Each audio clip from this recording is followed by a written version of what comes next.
দীপা সূর্যের কথা শুনে জানতে পারে চারু সূর্যকে তার সাথে বিয়ে করতে বাধ্য করছে। এমনটাই দেখতে চলেছেন অনুরাগের ছোঁয়া ধারাবাহিকে। দীপা বিয়ের কার্ডটা দেখার পরে খুব কষ্ট পেতে থাকে। তখন সূর্য বারবার বলতে থাকে, তোমার সাথে আমার কথা আছে দীপা, আমাকে কথাটা বলতে হবে।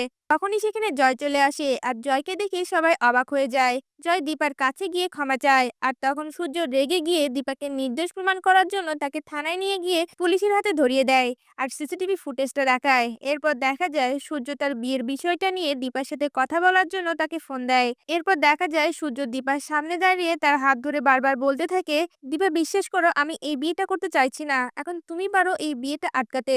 তুমি কিছু একটা করো দীপা, আমি শুধু তোমাকেই ভালোবাসি। চারুর বাবা মা মারা যাওয়ার কারণে অলি আমাকে বাধ্য করছে এই বিয়েটা করতে, তুমি কিছু একটা করো। এই কথা শুনে দীপা চুপ করে থাকে। এরপর দেখা যায় দীপা চারুর সামনে গিয়ে দাঁড়িয়ে বলে ওঠে, ডাক্তারবাবুকে আমি ডিভোর্স না দেওয়া পর্যন্ত সে তোমাকে বিয়ে করতে পারবে না। আর আমিও কোনো মতেই ডাক্তারবাবুকে ডিভোর্স দিব না। এই কথা শুনে চারু অবাক হয়ে যায়। তা ভিউয়ার্স, এমনটাই যদি নতুন পর্বগুলিতে হয় আপনাদের দেখতে কেমন লাগবে? আপনাদের মতামত আমাদের কমেন্টে জানান। ধন্যবাদ।